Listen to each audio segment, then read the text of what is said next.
আসসালামু আলাইকুম। ফ্লেভারফুল কিচেনে সকলকে স্বাগতম। আজ আরও একটি নতুন রেসিপি নিয়ে চলে এসেছি। আমার আজকের রেসিপিতে থাকছে চিজি বাটার চিকেন। তো রেসিপিটি শুরু করা যাক। প্রথমে আমি এখানে চিকেন নিয়ে নিয়েছি ছোট ছোট কিউব করে কেটে। এখন এটাকে আমি ম্যারিনেট করে নিব। দিয়ে দিচ্ছি স্বাদ মতো লবণ, হাফ চা চামচ লাল মরিচের গুঁড়ো, দিয়ে দিচ্ছি চিলি ফ্লেক্স 1 চা চামচ, 1 চা চামচ দিয়ে দিয়েছি কালো গোলমরিচের গুঁড়ো, 1 চা চামচ ধনিয়া গুঁড়ো, দিয়ে 1 টেবিল চামচ আদা রসুন বাটা দিয়ে দিয়েছি। দিয়ে দিচ্ছি একটি ডিম, 2 টেবিল চামচ কর্নফ্লাওয়ার দিয়ে দিচ্ছি। দিয়ে দিচ্ছি 1 চা চামচ ময়দা। দিয়ে এখন সবগুলো উপকরণ আমি একসাথে মেখে 30 মিনিটের জন্য এটাকে ম্যারিনেট করে রেখে দেব।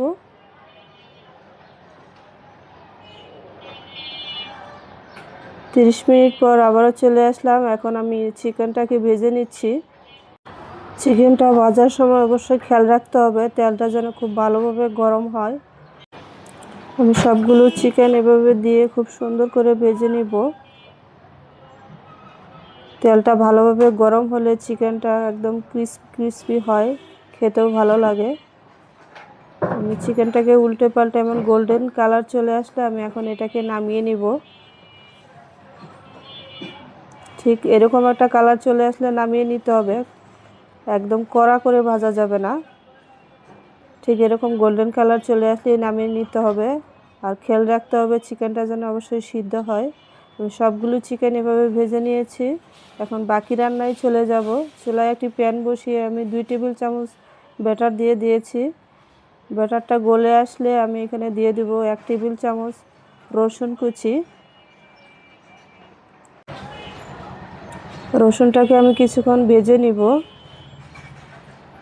নিয়ে এতে দিয়ে দেব কাঁচামরিচ কুচি। আমি এখানে 1 চা চামচ কাঁচামরিচ কুচি দিয়ে দিয়েছি। দিয়ে আবারও এটাকে কিছুক্ষণ ভেজে নিচ্ছি। কিছুক্ষণ ভাজার পর আমি এখানে দিয়ে দেব ময়দা। 2 টেবিল চামচ ময়দা দিয়ে দেব।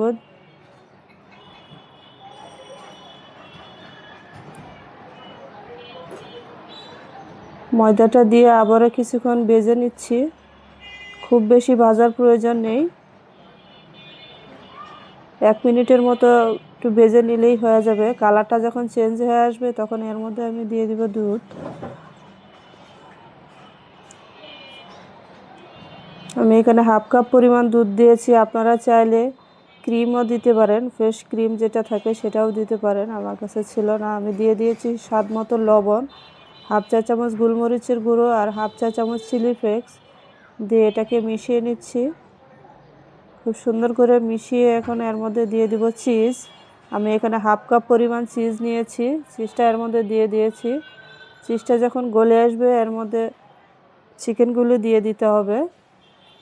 এই পর্যায়ে খুব বেশি সময় লাগে না রান্না করতে। চিকেনটা দিয়ে শুধু এপিট ওপিট খুব সুন্দর করে একটু মিশিয়ে নিলেই হয়ে যাবে। তো চিজি বাটার চিকেনটা কেমন হলো অবশ্যই কিন্তু কমেন্টে জানাবেন।